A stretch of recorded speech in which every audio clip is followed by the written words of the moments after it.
Meanwhile, reactions are pouring in following President Bola Tinubu's submission of a new list of ambassadorial nominees.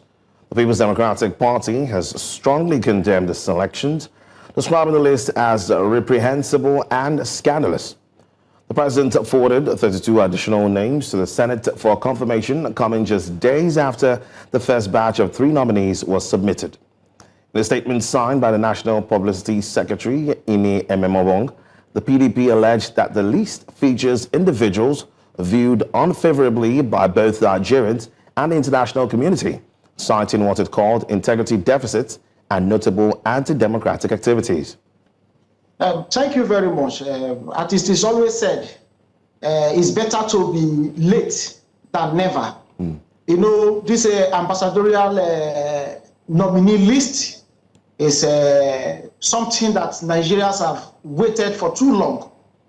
Thank God he has finally sent the names to the National Assembly for confirmation. As a youth president from the Niger Delta and as one of the major ethnic nationality, what do we have to say? That, well, Mr. President has done his part, but as a people, are we really comfortable with the way things went? I would say no. Why? Because if not for the fact that we are even having issues of Christian genocide-related issues that the American government has decided to look into, I believe this list wouldn't have even been sent at this particular point in time. And I don't really understand why Mr. President decided to keep it this long. You know, ambassadorial appointees or nominees, as the case may be, are the image makers. They are the image bearer of our nation in international communities. But for an administration to be running for over 2 years without ministerials and ambassadorial nominees representing our country all over the globe, to a larger extent, makes us look like as if we are operating a military administration here in Nigeria. Because it is only under military regime where they don't want questions or they don't need bilateral ties that we experience such kind of activities. But as I said earlier before, it is better to be late than never. Not that he have sent the names to the National Assembly for confirmation.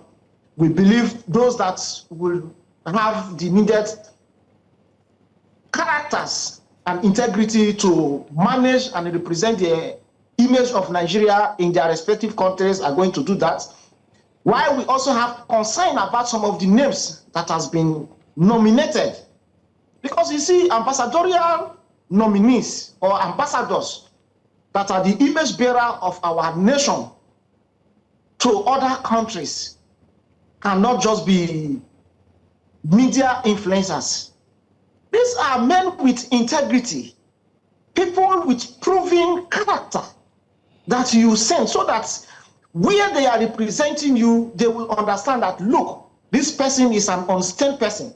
This person have integrity. That's not political followers, psychophants, mediocres that you will stand. How do you think that the international community will take you serious?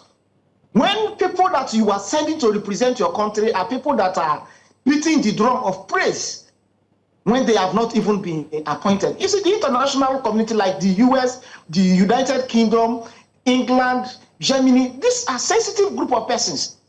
They don't just look who you are sending to. They look at the character, the antecedents. If at all these persons, when discussing about Nigerian issues, are going to be unbiased with their judgments.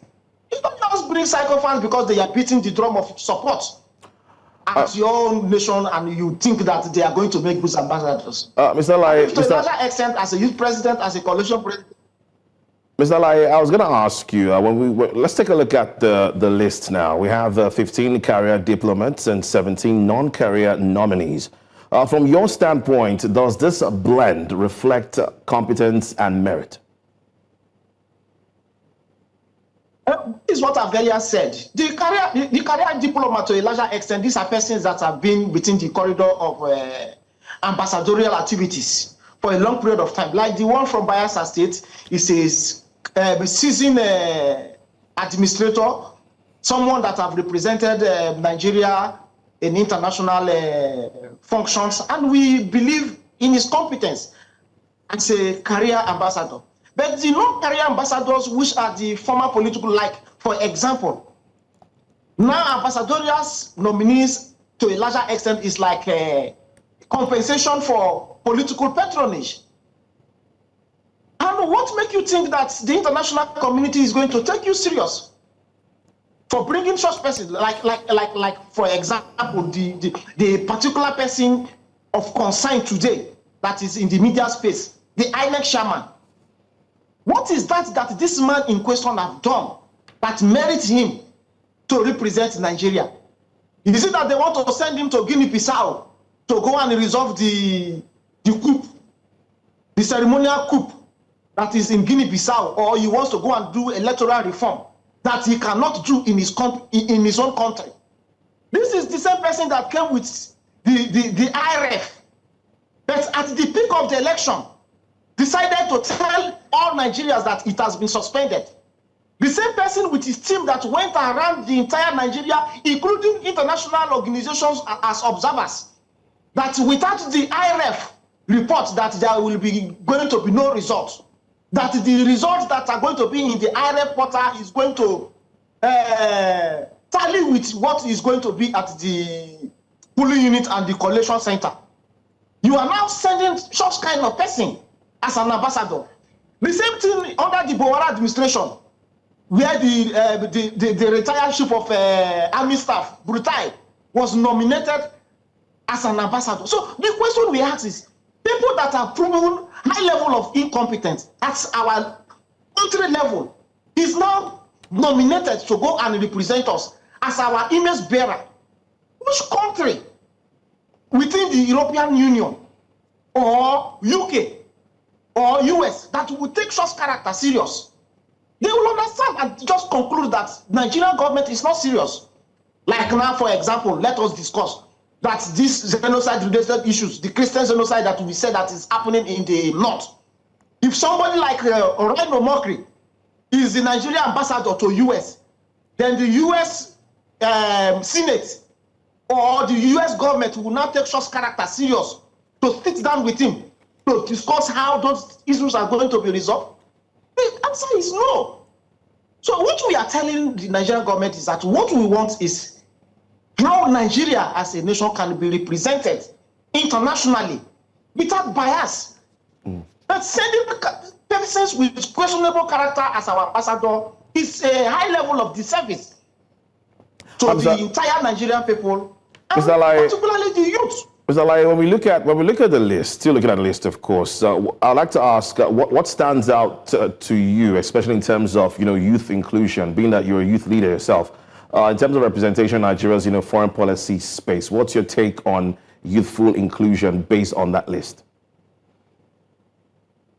Under this administration, we have seen that the youth have completely been left out, because apart from the commissioner of the minister of youth that is within the age bracket of youth, we haven't seen any other tangible appointment that have been given to the youth.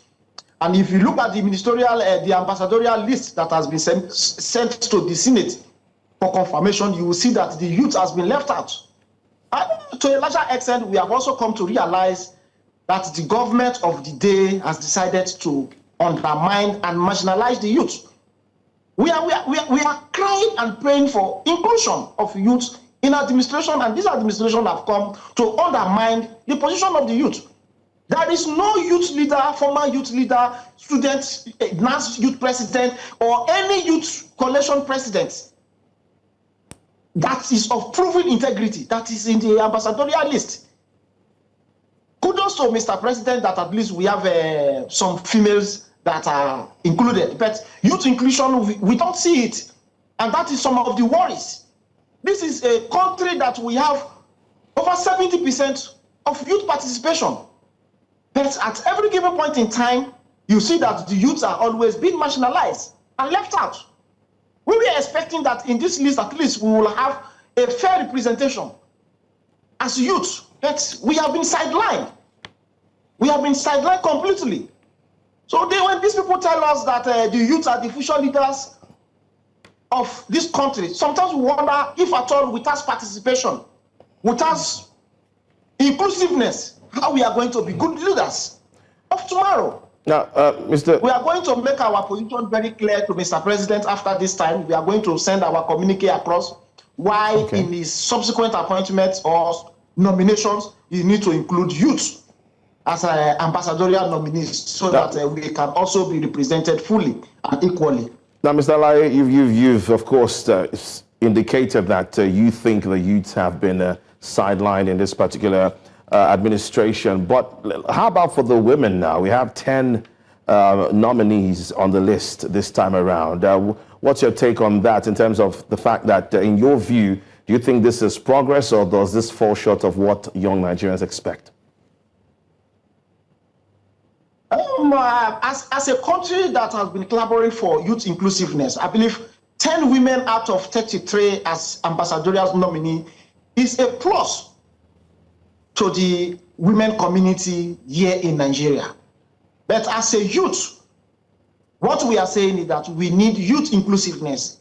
This statement that we are the future leaders, we must pass through that rigorous training, deliberate inclusiveness of youth, deliberate inclusion of youth in sensitive places like this, so that we will also learn how to lead when the time comes.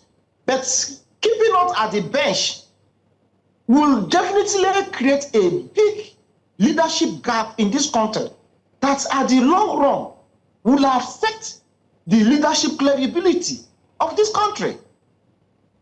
Leaders of today must definitely be deliberate about carrying youth along. And we were expecting at least like 15 youths or 10, as the case may be, as nominees of this ambassadorial list. But none flies. The least age we are seeing in that place is over 50. So where is the youth inclusion in the list? We have been left out. For the area of the women, as I've said earlier before, it's a plus to them, and we praise Mr. President for including women. That will give them sense of belonging in this administration. But on the side of the youth, we have been sidelined, we have been left out. And as I said earlier before, the youth coalition of the South, the South and the North will come together and will also send our concerns to Mr. President why youth need to be included deliberately in his administration in order for us to prepare ourselves as future leaders of this country. All right, Mr. Alaye, the opposition, I'm talking about the PDP now, has strongly criticized the list. They've called it reprehensible and scandalous. How do you think such reactions, shape public perception of this process? The PDP, as the major opposition party, that is what is expected of them. It is their responsibility to always look at the loopholes of the current administration and criticize. That is the only way the incumbent government is going to sit up. You can't send mediocres as our ambassadors to countries to represent us. Ambassadorial nominees or appointees, as I said earlier before, are the image bearers of our country in those foreign lands. So you can't come and bring mediocres, people that are great singers, to become our ambassadors. You are definitely, deliberately excluding our country on diplomatic discussions that are of critical importance in those foreign lands that they are going to be sent to.